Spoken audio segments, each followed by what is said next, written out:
ನಮಸ್ಕಾರ. ತಟ್ಟೆ ಕಾಸು ಯಾರ ಪಾಲು? ಸಾಮಾನ್ಯವಾಗಿ ನಾವು ದೇವಸ್ಥಾನಕ್ಕೆ ಹೋಗ್ತೀವಿ, ದೇವರಿಗೆ ವಿನಮ್ರತೆಯಿಂದ ಕೈ ಮುಗಿತೀವಿ. ತದನಂತರ ನನ್ನ ಕಾಣಿಕೆ, ನನ್ನ ದುಡಿಮೆಯಲ್ಲಿ ನಾನು ಗಳಿಸಿದ್ದರಲ್ಲಿ ದೇವರಿಗೂ ಒಂದು ಪಾಲು ಅಂತ ಹುಂಡಿಗೆ ಹಣ ಹಾಕ್ತೀವಿ. ಆರತಿ ತೆಗೆದುಕೊಳ್ಳುವ ಹೊತ್ತಿಗೆ ಅಲ್ಲಿ ಆರತಿಯ ತಟ್ಟೆ ಇರುತ್ತೆ, ಅದಕ್ಕೂ ಕೂಡ ಹಣವನ್ನು ಹಾಕ್ತೀವಿ. ಹಾಗಿದ್ರೆ ಈ ಹಣ ಯಾರ ಪಾಲು? ಈ ಹಣ ಯಾರಿಗೆ ಸಲ್ಲತ್ತೆ? ಈ ಹಣ ನಿಜಕ್ಕೂ ನಾವು ತಟ್ಟೆಗೆ ಹಾಕಬೇಕಾ? ಇದು ಭಾರತೀಯ ಈ ವೈದಿಕ ಪದ್ಧತಿಗೆ ಧಕ್ಕೆ ಆಗತ್ತಾ? ಹಾಗಿದ್ರೆ ಈ ಹಣಕ್ಕಾಗಿ, ತಟ್ಟೆ ಕಾಸಿಗಾಗಲಿಯೇ ಭಾರತದ ಬಹುತೇಕ ದೇವಸ್ಥಾನಗಳಲ್ಲಿ, ಅದರಲ್ಲೂ ಕೆಲವು ಪ್ರಮುಖ ದೇವಸ್ಥಾನಗಳಲ್ಲಿ ಈಗಾಗಲೇ ಮಾರಾಮಾರಿಯಾದಂಥ ಉದಾಹರಣೆಗಳು ಕೂಡ ಇದೆ. ಅವೆಲ್ಲವನ್ನು ಇವತ್ತು ಚರ್ಚೆ ಮಾಡ್ತೀವಿ. ತಟ್ಟೆ ಕಾಸು ಯಾರ ಪಾಲು ಅನ್ನೋದಕ್ಕೆ. ಈ ಚರ್ಚೆಗೆ ನಮ್ಮೊಂದಿಗೆ ಭಾಗಿಯಾಗ್ತಾರೆ ಮೇಲುಕೋಟೆ ಶ್ರೀನಿವಾಸ್ ಅವರು, ಆಗಮ ಪ್ರವೀಣ ಹಾಗೂ ಪ್ರಖ್ಯಾತ ಜ್ಯೋತಿಷಿಗಳು. ಶ್ರೀನಿವಾಸ್, ಕಾರ್ಯಕ್ರಮಕ್ಕೆ ಸ್ವಾಗತವನ್ನು ಕೋರ್ತಿದ್ದೀನಿ. ಹಾಗೆ ರಮೇಶ್ ಶರ್ಮಾ ಅವರು, ಆಧ್ಯಾತ್ಮ ಚಿಂತಕರು, ವಿಶ್ವ ಹಿಂದೂ ಧರ್ಮ ಸಂರಕ್ಷಣಾ ವೇದಿಕೆ ಉಪಾಧ್ಯಕ್ಷರು ಆಗಿರ್ತಾರೆ. ರಮೇಶ್ ಶರ್ಮಾ ಅವರೇ, ಕಾರ್ಯಕ್ರಮಕ್ಕೆ ಸ್ವಾಗತ. ಹಾಗೆ ಗವಿಗಂಗಾಧರೇಶ್ವರ ದೇವಸ್ಥಾನದ ಪ್ರಧಾನ ಅರ್ಚಕರಾದಂತಹ ಸೋಮಸುಂದರ್ ಶಾಸ್ತ್ರಿಗಳು ಕೂಡ ನಮ್ಮ ಜೊತೆ ಇದ್ದಾರೆ. ಶಾಸ್ತ್ರಿಗಳೇ, ದೀಕ್ಷಿತರೇ, ಕಾರ್ಯಕ್ರಮಕ್ಕೆ ಸ್ವಾಗತ. ಇನ್ನು ಈ ಒಂದು ಪ್ರಕರಣಕ್ಕೆ, ಅಂದರೆ ಈ ರೀತಿಯಾದಂತಹ ಒಂದು ವಿಷಯಕ್ಕೆ ಬಂದಾಗ ಯಾವೆಲ್ಲ ರೀತಿಯಾದಂತಹ ವಿಷಯಗಳು ನಮ್ಮ ಬೆಳಕಿಗೆ ಬರುತ್ತೆ ಅಂತ ನಾವು ನೋಡೋಕೆ ಹೋದರೆ ಇಂತಹ ವಿಚಾರಗಳು ನಮ್ಮ ಗಮನವನ್ನು ಸೆಳೆಯುತ್ತೆ. ಭಾರತೀಯ ಪುರಾತನ ಪರಂಪರೆಯಲ್ಲಿ ಆರತಿಯ ತಟ್ಟೆಯಲ್ಲಿ ಹಣ ಪಡೆಯುವುದನ್ನು ಬಳಸಬಾರದೆ. ಆರತಿ ತಟ್ಟೆಗೆ ಕಾಸು ಹಾಕುವುದು ಅತ್ಯಂತ ಪ್ರಾಚೀನ ಪದ್ಧತಿಯೇ. ಆರತಿ ತಟ್ಟೆಗೆ ದುಡ್ಡು ಹಾಕದಿದ್ರೆ ದೇವರ ಶಾಪ ತಟ್ಟುತ್ತದೆಯೇ? ಕೆಲವು ದೇವಾಲಯಗಳಲ್ಲಿ ಆರತಿ ತಟ್ಟೆಗೆ ದುಡ್ಡು ಹಾಕಿದ್ರೂ ದೇವಾಲಯಕ್ಕೆ ಅದು ಸೇರುತ್ತಾ? ಆರತಿ ತಟ್ಟೆಯ ದುಡ್ಡಿನಿಂದ ಪ್ರಾಚೀನ ಪೂಜಾ ಪದ್ಧತಿಗೆ ಧಕ್ಕೆಯಾಗುತ್ತಿದೆಯೇ? ದೇವಾಲಯದಲ್ಲಿ ಇರುವ ಎಲ್ಲ ಸಿಬ್ಬಂದಿಗೂ ಈ ಹಣ ಹಂಚಿಕೆಯಾಗುತ್ತಾ? ದೇವಾಲಯದಲ್ಲಿ ರಾಜಕೀಯ ಮತ್ತು ಭ್ರಷ್ಟಾಚಾರಕ್ಕೆ ಅವಕಾಶ ಮಾಡಿಕೊಟ್ಟಂತಾಗುತ್ತಾ? ಶಾಸ್ತ್ರ ಗ್ರಂಥಗಳಲ್ಲಿ ಹಾಗೂ ಆಗಮಗಳಲ್ಲಿ ಆರತಿ ತಟ್ಟೆ ಕಾಸಿನ ಉಲ್ಲೇಖವಿದೆಯಾ? ತಿರುಪತಿ, ಪುರಿ ಜಗನ್ನಾಥ ದೇಗುಲಗಳಂತೆ ಆರತಿ ತಟ್ಟೆಯ ಕಾಸು ಸರ್ಕಾರೀಕರಣಗೊಳಿಸಬೇಕಾಗಿತ್ತ?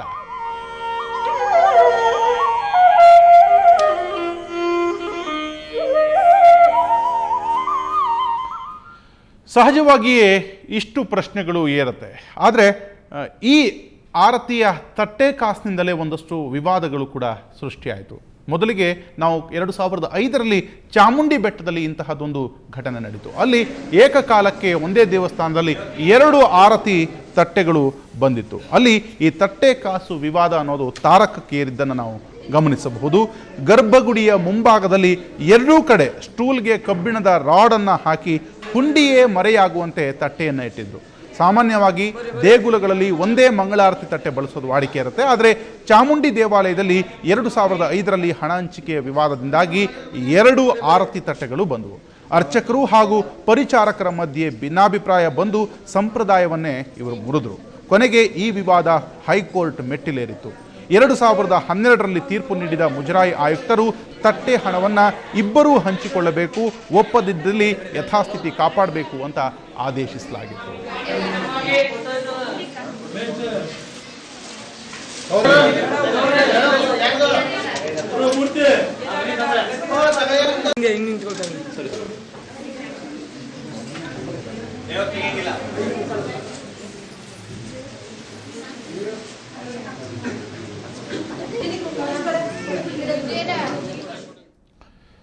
ಈ ಒಂದು ತಟ್ಟೆ ಕಾಸಿನ ವಿವಾದ ಕೇವಲ ಚಾಮುಂಡಿ ದೇವಸ್ಥಾನಕ್ಕೆ ಮಾತ್ರ ಸೀಮಿತವಾಗಿದ್ದಲ್ಲ. ಮಾಗಡಿಯಲ್ಲಿಯೂ ಕೂಡ ಇದೇ ರೀತಿಯಾದಂತಹ ಒಂದು ಘಟನೆ ನಡೀತು.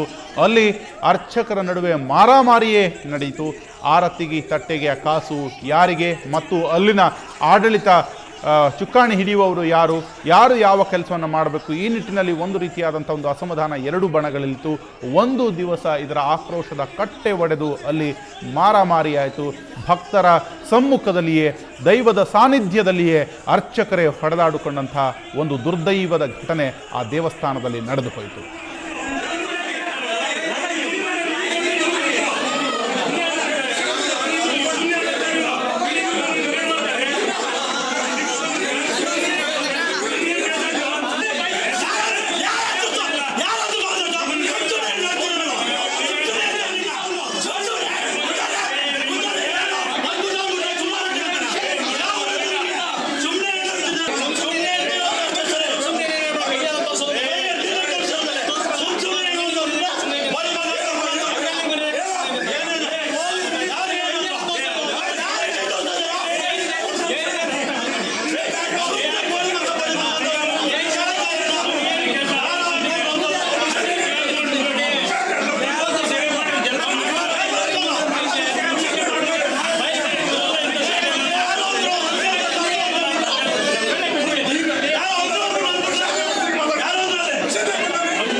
ಸಾಮಾನ್ಯವಾಗಿ ದೇಗುಲಗಳು ಒಂದು ನೆಮ್ಮದಿಯ ತಾಣವಾಗಿರುತ್ತೆ. ಮನುಷ್ಯನ ಜಂಜಾಟದ ಬದುಕನ್ನು ಅದನ್ನು ಹೊರತುಪಡಿಸಿ ದೇಗುಲಕ್ಕೆ ಹೋದಾಗ ನಮಗೆ ಎಲ್ಲೋ ಒಂದು ಶಾಂತಿ ಸಿಗುತ್ತೆ. ಆದರೆ ಇಂಥ ದೇಗುಲವೇ ವ್ಯವಹಾರದ ಬಂದ ಕ್ಷೇತ್ರವಾದರೆ ಇಂತಹ ಅಪಸವ್ಯಗಳು ಅಲ್ಲಿ ಸಂಭವಿಸುತ್ತೆ.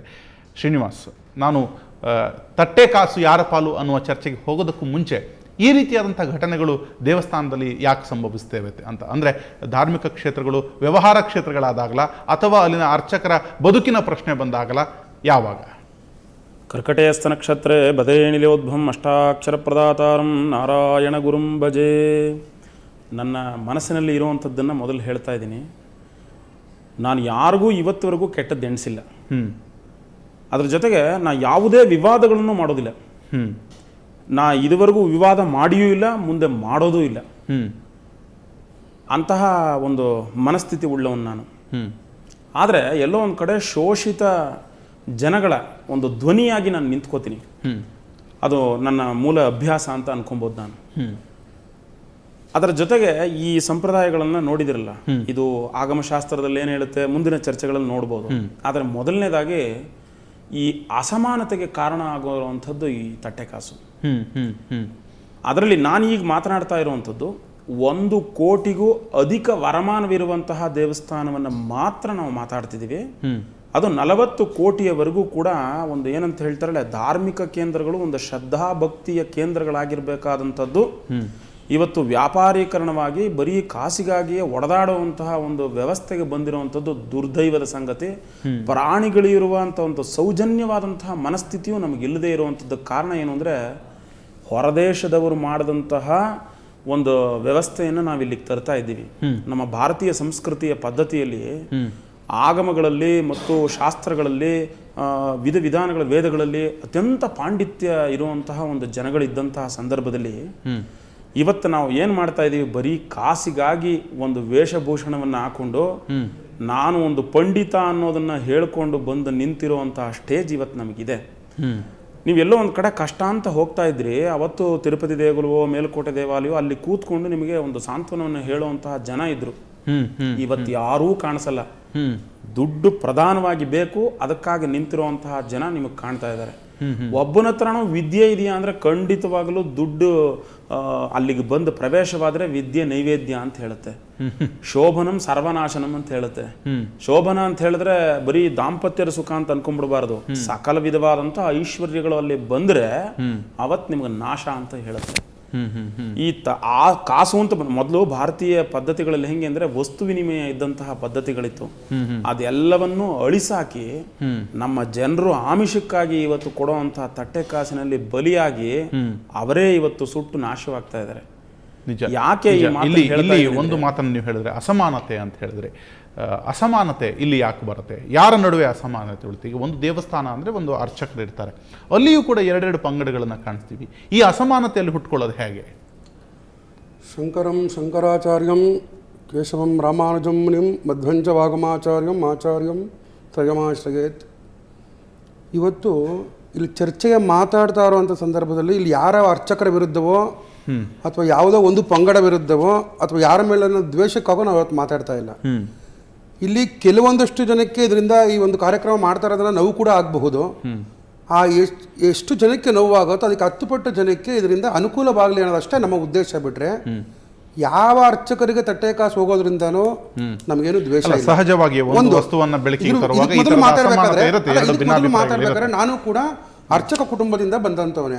ಆದ್ರೆ ಇವತ್ತು ಯಾಕೆಲ್ಲ ಮಾತಾಡ್ತಾ ಇದೀವಿ, ಎಲ್ಲೋ ಒಂದು ಕಡೆ ಒಂದು ಭಾಗದ ಜನ ಮಾತ್ರ ಬೆಳಿಲಿಕ್ಕೆ ಅನುಕೂಲ ಆಗುತ್ತೆ.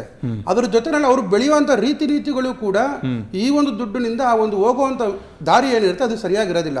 ಅದೇ ಸಮಾಜಕ್ಕೆ ಇವತ್ತು ಮಾರಕವಾಗ್ತದೆ.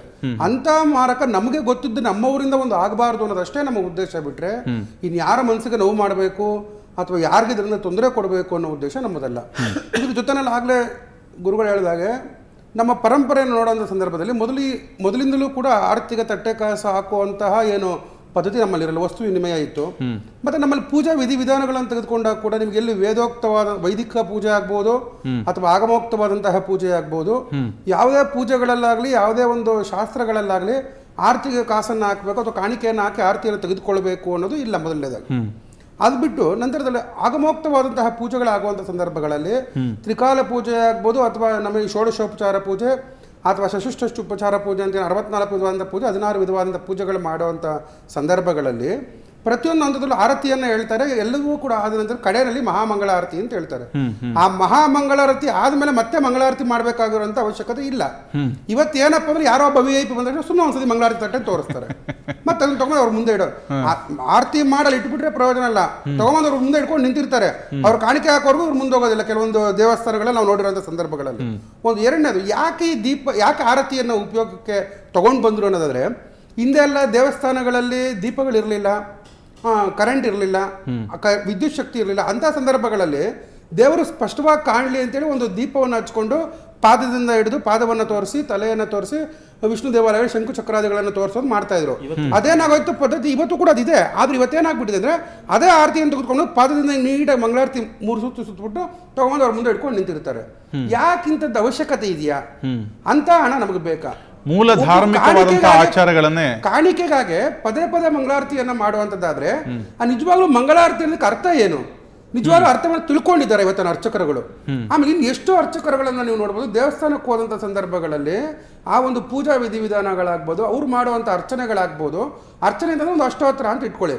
ಇವತ್ತು ಹೋದಂಥ ನೀವು ಎಷ್ಟೋ ದೇವಸ್ಥಾನಗಳು ಬೇಕಾದ್ರೆ ನಾಳೆನೇ ನಿಮ್ಮ ಮಾಧ್ಯಮದ ಕ್ಯಾಮ್ರಾ ತೊಗೊಂಡೋಗಿ ನೋಡ್ಬಿಡಿ. ಹಲವಾರು ದೇವಸ್ಥಾನಗಳಲ್ಲಿ ಅವ್ರಿಗೊಂದು ಸಂಕಲ್ಪವೂ ಕೂಡ ಮಾಡುವಂಥ ರೀತಿ ಗೊತ್ತಿರಲಿಲ್ಲ.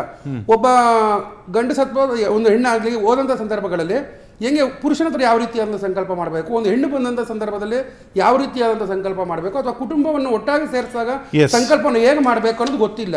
ಮತ್ತೆ ಅಷ್ಟೋತ್ತರ ಅಂತ ಹೇಳಿದಾಗ 108 ನಾಮಗಳನ್ನು ಹೇಳಬೇಕು. ಮೊದಲನೇ ನಾಮ ಹೇಳಿದ್ರೆ ನಿಮಗೆ ಮತ್ತೆ ಕೇಳಿಸಿದ್ರೆ ಕಡೆ ನಾಮ ಅದು 20-22 ಆಗಿರುತ್ತೆ, 108 ಹೋಗೋದಿಲ್ಲ. ಇದೆಲ್ಲವೂ ಕೂಡ ಎಲ್ಲ ಒಂದು ಕಡೆ ನಮ್ಮಲ್ಲಿರುವಂಥ ನ್ಯೂನತೆಗಳನ್ನು ನಾವೆಲ್ಲರೂ ಕೂಡ ತಿದ್ದುಕೊಳ್ಬೇಕಾಗತ್ತೆ. ಆ ಒಂದು ತಿದ್ದುಕೊಳ್ಳಿ ಅನ್ನೋದಕ್ಕಾಗಿ ಈ ಚರ್ಚೆ ಅನ್ನೋದು ಬಿಟ್ರೆ ಯಾರ ಮನಸ್ಸಿಗೂ ಇಲ್ಲಿ ಧಾರ್ಮಿಕ ವಿಧಿವಿಧಾನಗಳನ್ನು ಎಷ್ಟು ಪಾಲನೆ ಮಾಡ್ತಿದ್ದಾರೆ ಅನ್ನುವಂಥದ್ದು ಕೂಡ ಪ್ರಶ್ನೆ. ದೀಕ್ಷಿತ್ರೆ, ತಟ್ಟೆ ಕಾಸು ಯಾರ ಪಾಲು? ಒಂದು ದೇವಾಲಯಗಳಲ್ಲಿ ಆ ದೇವಸ್ಥಾನ ಒಂದು ಒಳ್ಳೆಯ ಸ್ಥಿತಿಗೆ ಬರಬೇಕಾದ್ರೆ ಮೂಲ ಕಾರಣ ಅರ್ಚಕನೇ. ಅದು ನಾನು ವಿರೋಧಿಸ್ತೀನಿ. ಯಾಕೆಂದ್ರೆ ಮೇಲುಕೋಟೆ ದೇವಾಲಯದಲ್ಲಿ ಸುಮಾರು 120 ಜನ ಕೆಲಸ ಮಾಡ್ತಾರೆ. ಪರಿಚಾರಕರಿರ್ಬೋದು, ಸ್ಥಾನಿಕರಿರ್ಬೋದು, ಇರಲಿ ಮಣೆಗಾರರಿರ್ಬೋದು, ಪಾರಪತ್ಯಗಾರರಿರ್ಬೋದು. ನಿಮ್ಮ ಮಾತನ್ನು ನಾನು ಮುಂದುವರಿಸ್ತೀನಿ. ಮುಂಚೆ ದೀಕ್ಷಿತರ ಮಾತು ಕೇಳ್ಬಿಡೋಣ. ಹೇಳಿ ದೀಕ್ಷಿತ್ರೆ. ಅರ್ಚಕಸ್ಯ ಪ್ರಭಾವೇನ ಶಿಲಾಭವತಿ ಶಂಕರ. ನಮ್ಮ ಆಚಾರ್ಯರು ಹೇಳಿದಾಗೆ ಮೇಲುಕೋಟೆಯಲ್ಲಿ 1000 ಜನ ಕೆಲಸ ಮಾಡಲಿ, ಪ್ರಶ್ನೆ ಅದಲ್ಲ. ಆ ದೇವಸ್ಥಾನ ಯಾವುದು, ದೇವಸ್ಥಾನದ ಇತಿಹಾಸ ಏನು, ಆ ಇತಿಹಾಸವನ್ನು ಭಕ್ತಾದಿಗಳಿಗೆ ಪ್ರಚಾರ ಮಾಡಬೇಕಂದ್ರೆ ಅದಕ್ಕೆ ಅರ್ಚಕ ಬೇಕು. ಯಾರೋ ಒಬ್ಬ ಕಸ ಗುಡಿಸೋನಾಗಲಿ, ಒಬ್ಬ ಪಾರ್ಪತ್ಯಗಾರ ಆಗಲಿ, ಒಬ್ಬ ಇನ್ನೊಬ್ಬ ಆಫೀಸರ್ನಾಗಲಿ ಅದನ್ನು ಖಂಡಿತ ಹೇಳಲಿಕ್ಕೆ ಸಾಧ್ಯ ಇಲ್ಲ. ಈ ದೇವಸ್ಥಾನದ ಇತಿಹಾಸ ಏನು, ಈ ದೇವರಿಗೆ ನೆಲೆಸಲಿಕ್ಕೆ ಕಾರಣ ಏನು, ತಿರುಪತಿ ವೆಂಕಟರಮಣ ಸ್ವಾಮಿ ಬಂದು ಶ್ರೀನಿವಾಸ ಅಲ್ಲಿ ನೆಲೆಸಿದ್ದು ಅಂತ ಹೇಳ್ತಾರೆ. ಅದಕ್ಕೊಂದು ಹಿನ್ನೆಲೆ ಬೇಕಾಗುತ್ತೆ. ಈಗ ದೇವಸ್ಥಾನ, ಆ ದೇವಸ್ಥಾನದಲ್ಲಿ ಒಂದು ಸ್ವಾಮಿ ಬಂದಿದ್ದಾರೆ. ಇದು ಹೇಗೆ ಬಂದರು? ಪೂರ್ವದಲ್ಲಿ ಬಂದ್ರ, ಪುರಾಣದಲ್ಲಿ ಬಂದ್ರ, ಇತಿಹಾಸದಲ್ಲಿ ಬಂದ್ರ, ಇಲ್ಲ ಪ್ರತಿಷ್ಠಾಪನೆಯಾಗಿ ಬಂದ್ರ? 4 ಚತ್ವಾರಿ ಸಮಭಾಗಿನ. ಈ 4 ಭಾಗಗಳಲ್ಲಿ ಬಂದಂತಹ ದೇವರನ್ನು ನಾವು ಭಕ್ತಾದಿಗಳಿಗೆ ತಿಳಿಯಪಡಿಸ್ಬೇಕು. ಭಕ್ತಾದಿಗಳಿಗೆ ನಾವು ತಿಳಿಸಿದಾಗ ಅದರ ಪುರಾತನವಾದ ಇತಿಹಾಸವನ್ನು ತಿಳಿದ ಭಕ್ತ ಇಲ್ಲಿ ನನಗೆ ಒಳ್ಳೇದಾಗತ್ತೆ ಅನ್ನೋದು ಒಂದು ವಿಷಯ ಬರುತ್ತೆ. ಗೌತಮರು ಭಾರದ್ವಾಜರು ಪೂಜೆ ಮಾಡಿ ಸ್ಥಳ ಇದು ಗವಿಗಂಗಾಧರೇಶ್ವರ ಅಂತ ನಾವು ಹೇಳ್ತೀವಿ. ಸೊ ಒಬ್ಬ ಋಷಿಗಳು ಪೂಜೆ ಮಾಡಿದ ದೇವಸ್ಥಾನದಲ್ಲಿ ಋಷಿ ಪರಂಪರೆಯ ಪೂರ್ಣವಾದ ಶಕ್ತಿ ಅಲ್ಲಿರುತ್ತೆ. ಎರಡನೇದು, ಶಾಪಗ್ರಸ್ತರಾಗಿ ಭೂಮಿಗೆ ಬಂದಂತಹ ದೇವತೆಗಳಿರ್ತಾರೆ, ವಸುಗಳಿರ್ತಾರೆ, ಬರ್ತಾರೆ. ಶಾಪ ವಿಮೋಚನೆಗೆ ಒಂದಷ್ಟು ವರ್ಷಗಳ ಕಾಲ ಭೂಲೋಕದಲ್ಲಿ ಪೂಜೆಯನ್ನು ಮಾಡ್ತಾರೆ, ವಾಪಸ್ ಹೊರಟೋಗ್ತಾರೆ, ಶಕ್ತಿ ತಗೊಂಡೊಟ್ಟೋಗ್ತಾರೆ. ಬಂದೆ ನಿಮ್ಮ ವಿಷಯಕ್ಕೆ ಬರ್ತೀನಿ. ಇನ್ನು ದೇವಸ್ಥಾನವನ್ನು ಕಟ್ಟಬೇಕು ಅಂತ ಈಗ ದೊಡ್ಡ ದೊಡ್ಡ ಪ್ರಮುಖರು ದೇವಸ್ಥಾನಗಳನ್ನ ಕಟ್ತಾರೆ, ಕುಂಭಾಭಿಷೇಕ ಮಾಡ್ತಾರೆ. ಇಂಥವರಿಂದ ಈ ದೇವಸ್ಥಾನ ನಿರ್ಮಾಣ ಆಯಿತು ಅಂತ ಹೇಳ್ತಾರೆ. ಇದಕ್ಕೆ ಇತಿಹಾಸ ಅಂತ ನಾವು ಹೇಳಿದಾಗ ಇಂಥ ಪುರಾಣವಾದ ದೇವಸ್ಥಾನಗಳ ಪ್ರತಿಭೆಯನ್ನು ಭಕ್ತರಿಗೆ ತೋರಿಸಿದಾಗ, ಭಕ್ತರಿಗೆ ತಿಳಿಸಿದಾಗ ಅವರು ದೇವರಿಗೆ ಬರ್ತಾರೆ, ಬಂದು ಪೂಜೆಯನ್ನು ಮಾಡಿಸ್ತಾರೆ. ಪೂಜೆ ಅಂದರೆ ಎಲ್ಲವನ್ನೂ ಆದ ಮೇಲೆ ಮಂಗಳಾರತಿ. ನೀನು ಏನು ಮಂಗಳವನ್ನು ಕೋರಿ ಈ ದೇವಸ್ಥಾನಕ್ಕೆ ಬಂದಿದೆಯಾ, ಆ ಮಂಗಳಕ್ಕೋಸ್ಕರ ಸ್ವಾಮಿಯಲ್ಲಿ ಆರತಿಯನ್ನು ತೋರಿಸಿ ನೀನು ಕೊಡ್ತೀವಿ ಅಂತ ಹೇಳ್ತೀವಿ. ಸೊ ದಕ್ಷಿಣ ವಿನಃ ಪ್ರದಕ್ಷಿಣಮ ಪ್ರಶಸ್ತಿ ಶಾಸ್ತ್ರ ಇದೆ. ಇಂದಿನ ಕಾಲದಲ್ಲಿ ರಾಜರುಗಳೆಲ್ಲ ಬಂಗಾರದ ಸುವರ್ಣ ದಕ್ಷಿಣಂ ಸಮರ್ಪಯಾಮಿ, ಇವತ್ತು ನಿನ್ನೆ ಬಂದಿದ್ದಲ್ಲ, ರಾಜರುಗಳ ಕಾಲ ಪರಂಪರೆಯಿಂದ ಕೂಡ ಈ ದಕ್ಷಿಣೆ ಅನ್ನೋದು ಬಂದೇ ಬಂದಿದೆ. ಇವತ್ತು ಹೊಸದಾಗಿ ಬಂದಿದೆ, ದೇವಸ್ಥಾನ ಆಗಿದೆ, ಅರ್ಚಕರು ದಕ್ಷಿಣೆಗೆ ಕಾದಿದ್ದಾರೆ ಅನ್ನೋ ಪ್ರಶ್ನೆ ಇವತ್ತಿನದಲ್ಲ. ಇದು ಪರಂಪರಾನುಗತ. ರಾಜ ಮಹಾರಾಜರುಗಳ ಕಾಲದಿಂದ ಸುವರ್ಣ ದಕ್ಷಿಣಂ ಸಮರ್ಪಯಾಮಿ ಅಂದರೆ ಅವಾಗ ಸುವರ್ಣ ಅಷ್ಟು ಕಮ್ಮಿ ಆಗಿರ್ತಿತ್ತು, ರಾಜ ಪರಂಪರೆಯಲ್ಲಿ ಇರ್ತಿತ್ತು, ಸುವರ್ಣವನ್ನು ಕೊಡ್ತಾ ಇದ್ರು. ಈಗ ಅಲ್ಲಿ ದಕ್ಷಿಣೆ ಕೊಡ್ತಾ ಇದ್ರು, ಆದ್ರೆ ಈ ದಕ್ಷಿಣೆ ಯಾರಿಗೆ ಸೇರ್ಬೇಕಾಗಿದ್ದು ಅಂತ ಏನು ಅಧ್ಯಯನ, ದೇವಾಲಯಕ್ಕೆ ಅದು ಅರ್ಚಕನಿಗೆ ಸೇರ್ಬೇಕಾದ್ರು. ಅಧ್ಯಯನವನ್ನ ಮಾಡಿ ಸ್ವಾಮಿಯನ್ನ ಪೂಜೆ ಮಾಡಿ ಸ್ವಾಮಿಯಲ್ಲಿರೋ ಶಕ್ತಿಯನ್ನು ಭಕ್ತನಿಗೆ ತೋರಿಸಬೇಕಾದ ಮೂಲ ಕಾರಣಕರ್ತರು ಯಾರು? ಅರ್ಚಕರು. ಅವರಿಗೆ ಅದು ಸೇರ್ಬೇಕಾಗತ್ತೆ. ಈಗ ನೀವು ನಮ್ಮ ಬಗ್ಗೆ ಕೋರ್ಟ್ನಲ್ಲಿ ನೀವು ಒಂದು ಲಾಯರ್ ಕೇಸ್ ಮಾಡಿದ್ರೆ ನಿಮಗೆ ನಾವು ಫೀಸ್ ಕೊಡ್ತೀವಿ, ಅದು ಜಡ್ಜ್ಗೆಲ್ಲ ಸೇರೋದು. ಜಡ್ಜ್ಮೆಂಟ್ ಮಾಡಿದಂಥ ಜಡ್ಜಿಗೆ ಸೇರೋದಿಲ್ಲ, ಅದು ಆರ್ಗ್ಯೂ ಮಾಡಿದಂತಹ ಲಾಯರಿಗೆ ಸೇರುತ್ತೆ. ಹಾಗೆ ಭಕ್ತರ ಕಷ್ಟಗಳನ್ನೆಲ್ಲ ದೇವ್ರ ಸ್ಥಾನಕ್ಕೆ ತಗೊಂಡೋಗಿ ದೇವ್ರ ಮುಂದೆ ಹೇಳಿ ಅವನಿಗೆ ಒಳ್ಳೇದನ್ನು ಮಾಡೋಂಥವ್ರು ಮಧ್ಯಭಾಗ ಯಾರಪ್ಪ ಅಂದರೆ ಅರ್ಚಕರು. ಅದು ಅವ್ರಿಗೆ ಸೇರ್ಬೇಕಾಗತ್ತೆ. ಇವತ್ತು ನೀವು ಫೀಸ್ ಅಂತೀರಾ, ಅವತ್ತು ಮಾನ್ಯವಾಗಿ ಅದನ್ನ ಸಂಭಾವನೆ. ಎಸ್, ಇಲ್ಲಿ ಒಂದು ತಾರ್ಕಿಕವಾದಂಥ ಚರ್ಚೆಯಲ್ಲಿ ಈ ಹೊತ್ತಿಗೆ ಸಾಗಬಹುದು ಅಂತ ನನ್ನ ಅನಿಸಿಕೆ. ದೀಕ್ಷಿತರು ತುಂಬ ಸ್ಪಷ್ಟವಾಗಿ ಹೇಳಿದ್ರು, ಇಲ್ಲಿ ದೇವರನ್ನ ತೋರಿಸುವಂಥ, ದೇವರ ಮಹಿಮೆಯನ್ನು ವಿವರಿಸುವಂಥ ಆ ಮಧ್ಯದಲ್ಲಿ ಇರುವ ಸೇವಕ ಅರ್ಚಕ ಏನಿದ್ದಾನೆ ಆತನಿಗೆ ಭಕ್ತ ಹಾಕುವಂಥ ಕಾಣಿಕೆ ಸಲ್ಲುವಂಥದ್ದು ನ್ಯಾಯ, ಅದು ಅನಾದಿ ಕಾಲದಿಂದಲೂ ಬಂದಿದೆ ಅಂತ. ಆದರೆ ಮೇಲುಕೋಟೆ ಶ್ರೀನಿವಾಸ್ ಅದಕ್ಕೆ ಒಂದು ವಿರೋಧವನ್ನು ವ್ಯಕ್ತಪಡಿಸಿದ್ದಾರೆ. ಈ ಬಗ್ಗೆ ಇನ್ನಷ್ಟು ಚರ್ಚೆ ಮಾಡ್ತೀವಿ ಒಂದು ಪುಟ್ಟ ಬ್ರೇಕ್ನ ನಂತರ.